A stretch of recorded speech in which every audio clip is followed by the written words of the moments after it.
Olá, eu sou Beatriz Seligman, professora do Serviço de Medicina Interna do Hospital de Clínicas, não sou hematologista, e essa é uma apresentação que visa preencher as atividades acadêmicas nesse período em que as atividades presenciais no hospital estão reduzidas por conta da epidemia do coronavírus. Não é uma aula sobre anemia, é como direcionar o nosso raciocínio para alguém em diferentes contextos clínicos que se apresente anemiado, né? Não pretendemos de maneira alguma fazer qualquer colocação mais aprofundada, a ideia é como me posicionar em relação a um paciente que chegue anemiado.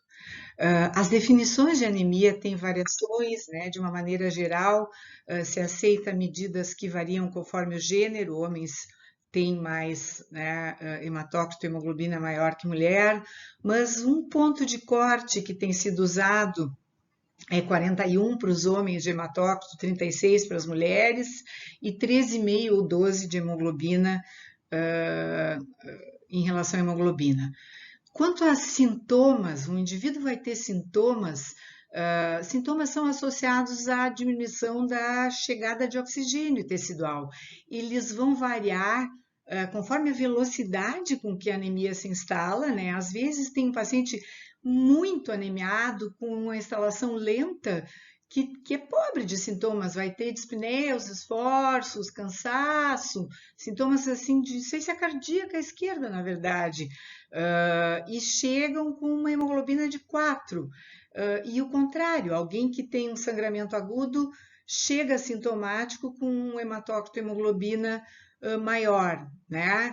Os sinais são palidez de mucosa, icterícia pode estar presente nas hemolíticas, a gente sempre fica preocupado quando a anemia vem junto com marcadores de que há uma doença maior acometendo o sistema retículo endotelial, então esplenomegalia, hepatosplenomegalia, gânglios palpáveis, nos sinalizam que ela está associada a outras coisas, né? Pode haver glossite, pode haver aquela queilite angular da deficiência de ferro, pode haver alterações na matriz da unha e os pacientes com deficiência de vitamina B12 podem ter sintomas neurológicos de longa data, assim, desde diminuição de reflexos, alterações sensitivas, alterações do humor, perda de memória, às vezes até precedendo a anemia. Dados clínicos vão ser sempre importantes. Aqui a gente está fazendo uma abordagem rápida, né? Anemia com icterícia pode estar sinalizando uma doença infiltrativa do fígado ou pode estar sinalizando que essa anemia tem hemólise associada, né? Indivíduo anemiado que chega com petequias ou que tem púrpura ou sangramento nasal já preocupa, eu tenho junto uma coagulopatia, né? Hipotensão postural, qualquer indivíduo anemiado é muito importante avaliar, tem ou não hipotensão postural, me dá uma ideia da repercussão hemodinâmica disso. Não vale dizer o paciente não refere hipotensão postural, tem que aferir, né? A diferença de 20 na sistólica ou 10 na diastólica, o aumento da frequência cardíaca superior a 10%, quando eu mudo da posição sentada para deitada, né? A sensibilidade do dado clínico para anemias que não sejam severas não é muito importante. A gente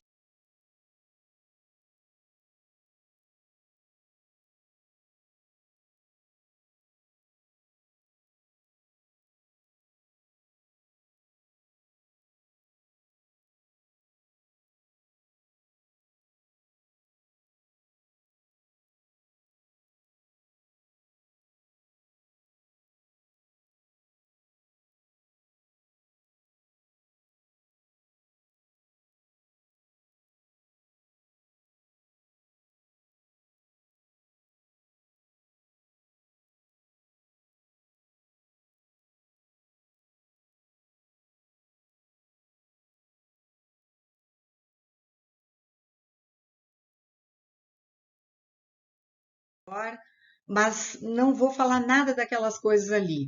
A produção das hemácias, ela é feita numa medula normal, precisa ter ferro, vitamina B12, precisa ter folato, precisa ter eritropoetina, esses fatores de crescimento e transcrição, e o grande estímulo é a hipóxia tecidual. Na medida que os tecidos deixam de receber oxigênio, a medula é estimulada a liberar mais as hemácias que estão na linha de saída, digamos assim, né? O jeito elegante de dizer isso é que a hipóxia induz uma expressão transcripcional do gene da eritropoetina e vai aumentar. Essa é a razão pela qual os atletas gostam de treinar em grandes altitudes, né? A regulação, então, da eritropoiese é fundamentalmente pelos níveis da hemoglobina ligada ao oxigênio circulante e pela liberação de O2 nos tecidos. O estresse libera corticoide e o corticoide tem uma ação também sobre as células precursoras eritroides. Os reticulócitos, quem são os reticulócitos? Os reticulócitos são aquelas formas jovens que estão estocadas ali na medula, mas que ainda não foram liberadas, né? Eles têm esse nome porque eles têm uma redezinha reticular do RNA observado e normalmente no sangue periférico uma taxa de formas jovens da série vermelha, que são os reticulócitos, em torno de 1 a 2%, é normal, né? Quando eu tenho qualquer estresse em cima da linhagem eritroide, eu tenho destruição periférica, um anticorpo está destruindo minhas hemácias, ou os vasos estão inflamados e estão destruindo, eu tenho hemólise microangiopática, ou o baço está destruindo porque eu tenho hiperesplenismo, eu vou ter, numa medula normal, aumento dos reticulócitos. Aqueles que não estão completamente prontos são liberados. Um sangramento agudo, digamos que eu leve uma facada ali na esquina e venha nas próximas 3 horas, eu vou ter bastante reticulócito no sangue periférico, a hipóxia produz. Então, na verdade, reticulócitos são hemácias jovens que ainda têm o RNA mensageiro, ainda têm o núcleo, são meio grandonas, é um bom parâmetro, assim, quem produz reticulócito tem uma medula normal, não está faltando B12, não está faltando folato, ela não está inibida por nada, né? A presença de reticulócitos aumentados no sangue periférico é uma boa sensibilidade para anemias hemolíticas, conquanto não esteja faltando as outras coisas, né? A gente brincar, por exemplo, aqui temos 2 lâminas, são as únicas, né? Aqui é um sangue periférico normal, dá para ver bonitinho as hemácias com essa palidez central, é o normal delas, redondinhas, praticamente todas do mesmo tamanho, então o RDW, o índice de anisocitose, não deve ser aumentado, né? Temos aqui um linfócito normal, aqui algumas plaquetas. Esse é o sangue periférico normal. Quando eu tenho uma perda de sangue, seja por sangramento agudo ou por hemólise, eu vou ter essas outras estranhas, assim, tenho aquelas bonitinhas e tenho essas meio gozadas aqui, grandonas, né? Às vezes com um núcleo ainda bizarro.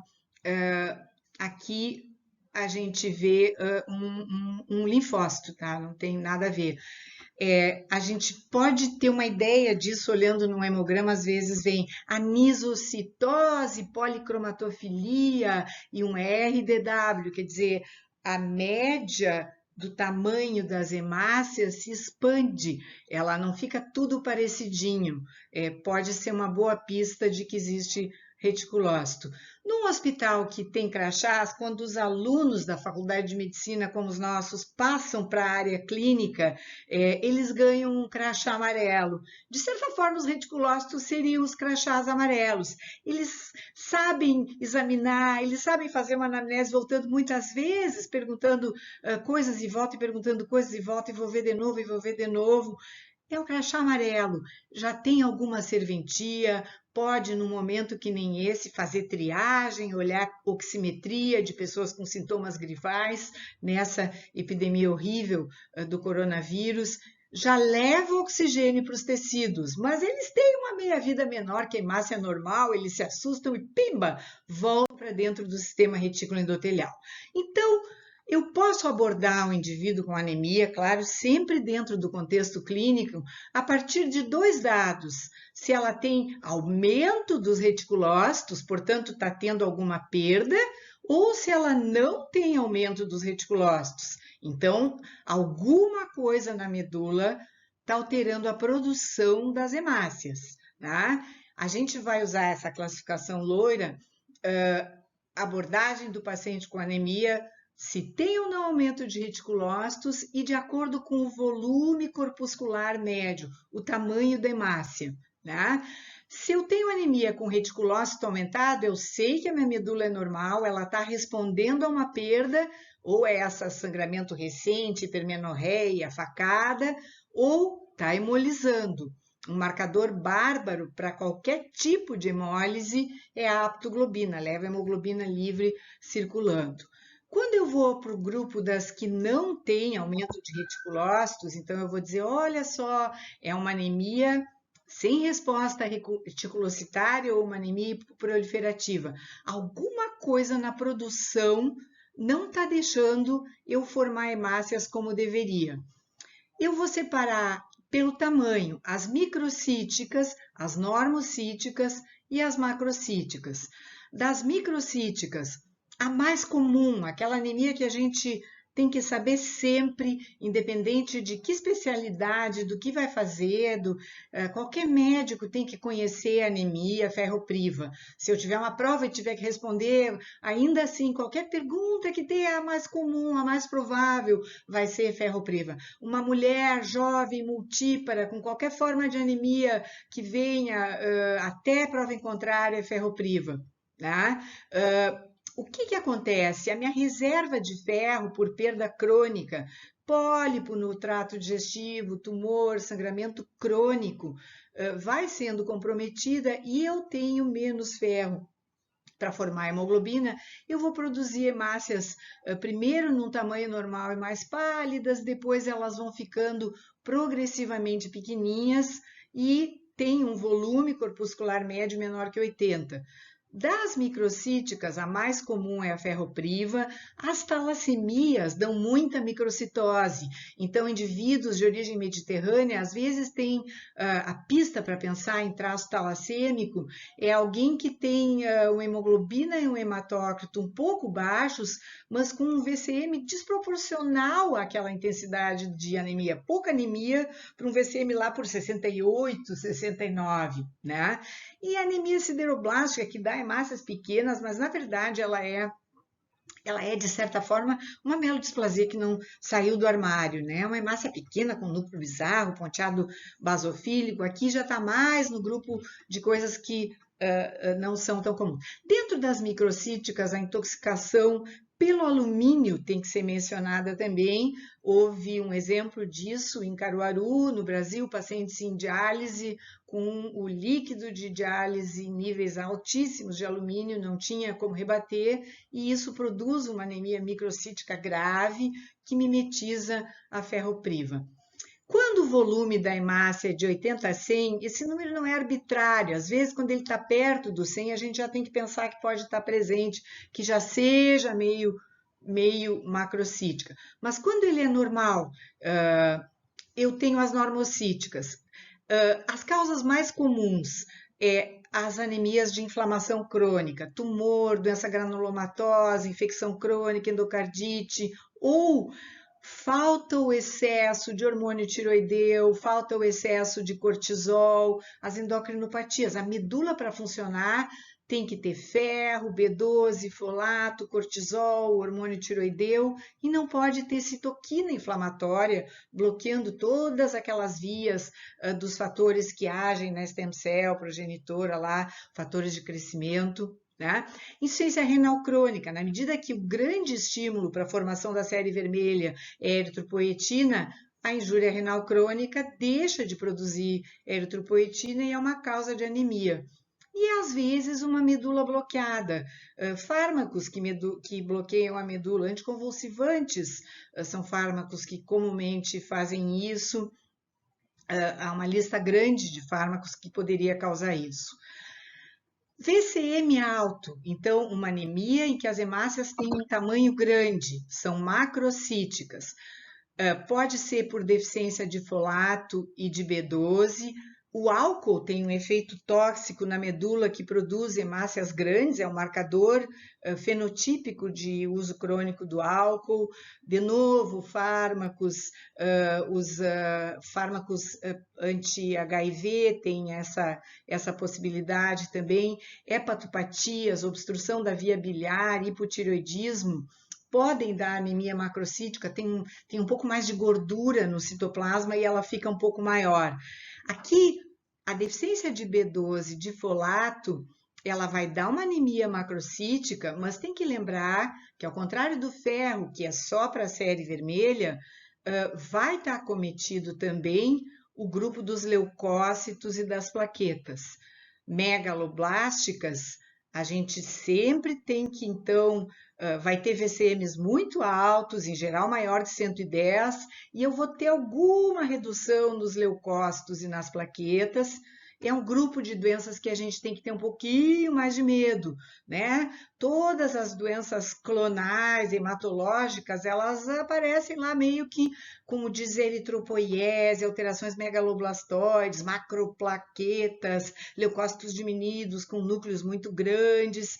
Tem que ter medo, né? Então, ficou fácil, ó. Anemia na série perguntas para débeis, né? Não tem aumento de reticulócito, produção está diminuída, ou ela é micro, ou ela é normo, ou ela é macro.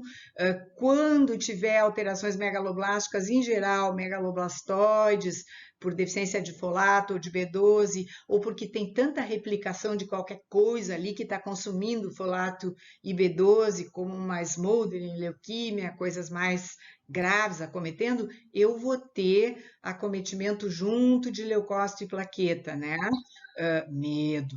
Das perdas, anemia com resposta reticulocitária normal. Então, existe o índice reticulocitário que se usava muito, levava o hematócrito do paciente comparado com o esperado normal e era corrigido, mas agora a gente já tem o número total, a contagem total, a gente pode dizer, olha, estão aumentados ou não estão aumentados.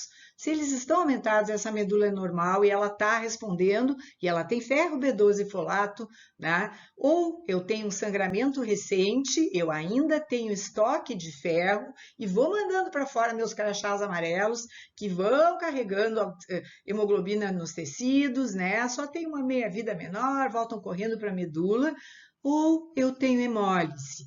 Hemólise tem uma extensa classificação, não é nosso objetivo aqui, mas ela pode estar existindo ou porque tem alguma coisa se ligando na parede de hemácia, como um anticorpo, olha só, lúpus, ou está passando por um vaso inflamado, endocardite, válvula, fazendo algum grau de estilhaçamento da parede da hemácia, as próprias hemoglobinopatias, né?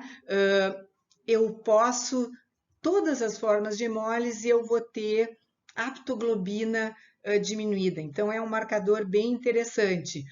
Às vezes eu tenho muita hemólise e não tenho aumento da bilirrubina indireta, então não dá para casar com a ideia de que hemólise tem que ter aumento da bilirrubina indireta. Então, a maior parte das vezes, a lactato hidrogenase vai estar alta, porque é uma enzima do intracelular. Se eu tenho, pimba, destruição de hemácias, eu vou esperar que a LDH esteja aumentado. Mas LDH normal não afasta completamente, mas fala contra hemólise.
fica aumentada na anemia da inflamação crônica. Aqui a gente tem uma questão que é interessante, eu falei que a ferritina pode aumentar em estados inflamatórios e pode não mostrar uma anemia ferropriva. Entretanto, uma ferritina inferior a 15, se eu olhar aqui a acurácia da ferritina para os diferentes graus de anemia, eu tenho uma likelihood ratio quase de 55 vezes para anemia ferropriva. Então, ferritina baixa é anemia ferropriva, mas a anemia ferropriva pode ter ferro normal, o exame também sofre interferência de marcador inflamatório que vai agir epsidina, né, e pode não aparecer. Aqui, as coisas associadas à microcitose, eu achei tão bonitinha essa figura, né? Tanto a anemia da inflamação quanto a deficiência de ferro, é como se elas, por diferentes causas, bloqueassem o aproveitamento do ferro pela medula e a formação do M é diminuída e fica uma hemoglobina menorzinha. Já na talassemia, a questão toda não está lá no M, ela está no grupo das globinas, né? Tanto uma quanto a outra vai ter microcitose, a diferença é o ponto em que isso age. E as sideroblásticas, que nessa aula, assim, super rápida, a gente não vai. As anemias normocíticas, elas podem, então, ser por doença crônica, endocrinopatias, pode ser a fase inicial da ferropriva. Elas têm que lembrar, então, do RDW, o índice de anisocitose, né? O quanto, pegando uma média e o seu desvio padrão, o quanto eu tenho variação.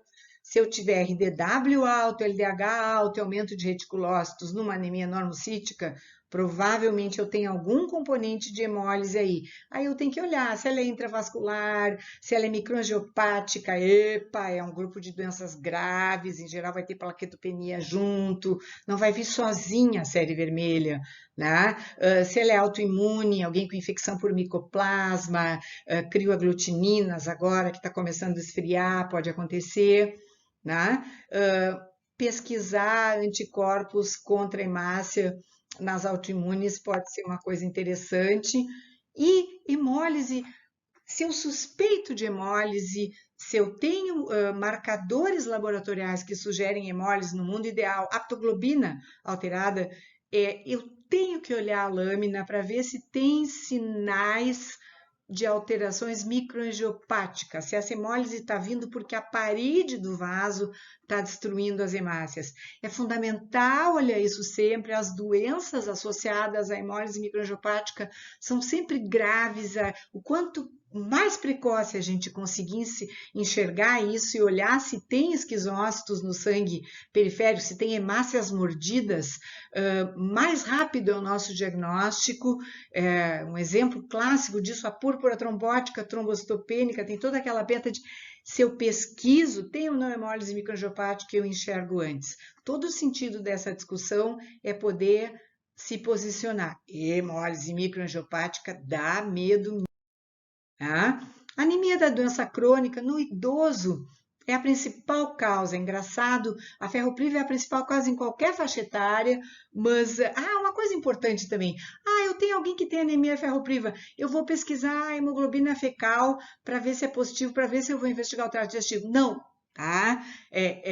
Teste para sangue oculto, hemoglobina fecal nas fezes, é um teste de rastreamento para adultos saudáveis acima dos 50 anos para ver definições a respeito de colonoscopia. Alguém que tem uma anemia ferropriva tem que ir atrás de uma perda. Não vou fazer o exame que vai me gerar uma investigação do trato digestivo necessariamente.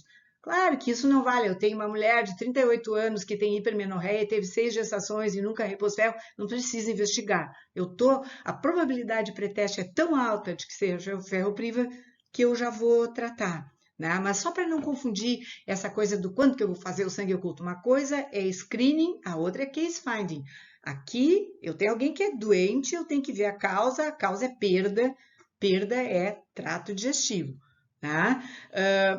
Doenças crônicas, neoplasia, infecção crônica, doença inflamatória, Osteomielite, úlcera de pressão, osteomielite de repetição, cardiopatia avançada, altera a absorção, endocrinopatias.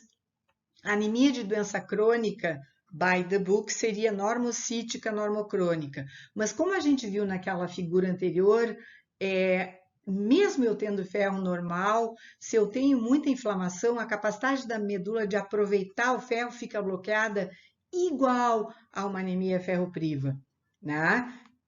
Aqui volta aquele receptor solúvel da transferrina, ele não está aumentado e na ferropriva ele está aumentado. Mas se eu quiser ter certeza, eu vou olhar se essa medula tem ou não ferro presente.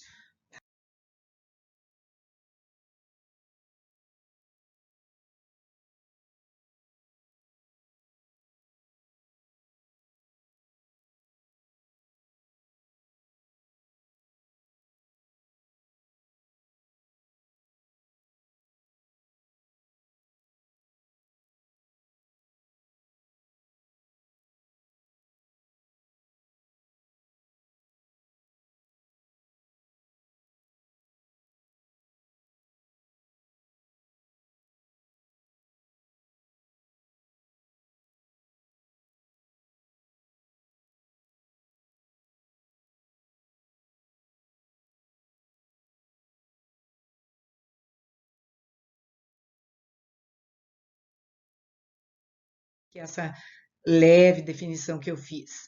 Então, nas normocíticas, sem aumento de LDH, sem alteração da heptoglobina, sem alteração de reticulócitos, eu vou para essas causas que a gente já falou, ou tem alguma coisa acometendo a medula, né? Ou tem inflamação, ou eu tenho um tumor acometendo a medula clonal, um tumor primário do sistema retículo endotelial. Sempre nesses casos a gente não vai ter só a série vermelha, né? Às vezes o parvovírus pode simplesmente pegar, só para me desmentir, pega e bloqueia a produção só da série vermelha, é uma praga. Pode ser, por isso que eu estou falando de exames, mas isso aqui é uma redução, não é uma hematologista falando de anemia. É como a gente se posicionar do ponto de vista raciocínio clínico, né? É um amor, assim, um rim doente, diminuindo a produção de eritropoetina, já na doença renal crônica pré-dialítica, né? Aquele paciente que eu já tenho alteração na transição córtico-medular, na ecografia, os rins ainda estão de tamanho normal e eu já tenho algum grau de anemia normo-normo. Provavelmente é uma anemia de doença crônica, mediada pela diminuição da produção de eritropoetina. As macrocíticas, classicamente, tanto a deficiência de B12 quanto a deficiência de folato, a gente quase não vê deficiência de folato mais e está sendo bem complicado o diagnóstico da deficiência de B12, porque para proteger gestação, grávidas e defesa do tubo neural, tudo está suplementado com folato, sal, açúcar, as farinhas, alimentos industrializados, e todo mundo ocidental está suplementado com folato. Então, é uma coisa complicada, porque eu posso ter B12 baixa e ela na minha dosagem, às vezes, não vai estar aparecendo, e eu vou ter alterações megaloblastoides, né? Uma hemácia grande com núcleo que não terminou sua formação. Em geral, plaquetas e leucócitos também precisam de B12 folato, também vão estar meio grandes no limite inferior, uma das séries talvez já diminuída, né? Qualquer quimioterápico, alguém que fez químio, por definição, bloqueia o núcleo de todas as células, né? Qualquer coisa que altere a síntese do DNA, um monte de fármacos, sulfatrimetoprim, fármacos que inibam a dihidrofolato redutase, né? Antirretrovirais. As mielodisplasias, né? Elas vêm com núcleos grandes, hemácias grandes, plaquetas grandes, uma diminuição entre séries, ponteado basofílico, coisas estranhas assim no sangue periférico, reticulócito baixo, a medula não consegue botar nenhum crachá amarelo para fora, né? E às vezes eu posso ter numa fase inicial de uma hemólise, por exemplo, autoimune, uma turma inteira numa mesma sala faz uma pneumonia, faz infecção por micoplasma e uma hemólise mediada por anticorpos com os positivos ou anticorpos antimicoplasma, e vai ter macrocitose, porque os reticulócitos, na verdade, são grandes, não é uma macrocitose verdadeira, né? Mas ela está realizando hemólise. A causa mais comum de anemia megaloblástica e muito em voga agora, o mundo também virou bastante vegano, vegetariano, né? Foi trocado, a esquerda deixou de ter graça e ficou mais bonitinho, assim. É comum, é possível ter manifestações precedendo as alterações hematológicas, então os pacientes têm alteração do humor, aquela velhinha inglesa tea and toast de cabelinho azul que só toma chá com scones, coisa querida, e é rabugenta, tem macroglossia, tem hiporreflexia, bate com o guarda-chuva nos vizinhos, não é porque ela quer, é uma síndrome demencial, mas é por deficiência de B12. Né? Posso ter anticorpos anticélulas parietais, pode estar associado a doença celíaca, entra no contexto das coisas autoimunes, alguém com vitiligo, doença autoimune da tireoide tem mais chance, né? O antro gástrico produz o fator intrínseco necessário para a absorção da vitamina B12. Então, gastrite atrófica, fase inicial de um tumor no antro gástrico, alguns fármacos como metformina ou doença no ilho, daí já uma absorção mais intensa. Cirurgia bariátrica, tem que repor B12 para sempre, alguém que foi gastrectomizado, mas dos fármacos o que tem que lembrar que altera a absorção da B12 com frequência maior é a metformina. E essa questão que ficou difícil, a gente saber, o espectro da dosagem da B12 no sangue é super largo e é possível que a presença dessa suplementação com folato nos alimentos possa atrapalhar a nossa dosagem. Então, se eu tenho alterações megaloblastoides altamente sugestivas e um quadro clínico que sugere alguém que tem diarreia crônica, má absorção, doença celíaca, provavelmente eu tenha que repor mesmo com B12 normal. Ou um alcoolista pesado que nos últimos 4 anos e meio só se alimenta de álcool, não preciso dosar, vou repor junto com a tiamina, pelo amor de Deus. Tá? Os achados clínicos, né? Lembrando que para a deficiência de B12 eu não tenho só anemia, eu vou ter as outras séries grandes, com núcleos grandes, porque não terminou a síntese do núcleo, né? Aqui tem uma foto linda de macroglossia, neuropatia periférica, a vozinha tea and toast rabugento, batendo com o guarda-chuva, professoras que falam ligeiro e se esquecem, quem sabe, né? E alterações mucocutâneas são achados clínicos. Mas macrocítica com megaloblastose, quer dizer, um VCM maior que 110, eu vou ter, às vezes até, eu posso ter coisas muito assustadoras, uma LDH trialta, porque as macrocíticas megaloblásticas, elas têm hemólise, mas é uma hemácia que ela volta para... A hemólise é predominantemente dentro do sistema retículo endotelial, e é bem duro às vezes, porque a gente pega uma LDH com valores que a gente está acostumado a pensar em linfoma, leucemia, e na verdade é uma anemia megaloblástica primária. Ou ao contrário, a gente fica, uma anemia megaloblástica primária, e na verdade está escondido ali alguma coisa clonal. Daí aquela figura medo, megaloblastose, medo, né? Eu encerro por aqui. Aqui estão algumas sugestões complementares e espero que vocês tenham aproveitado e desejo a todos nós que essa fase tão difícil, essa foi a nossa abordagem rápida de anemia para loiras durante a epidemia do Covid na medicina interna do Hospital de Clínicas. Obrigada.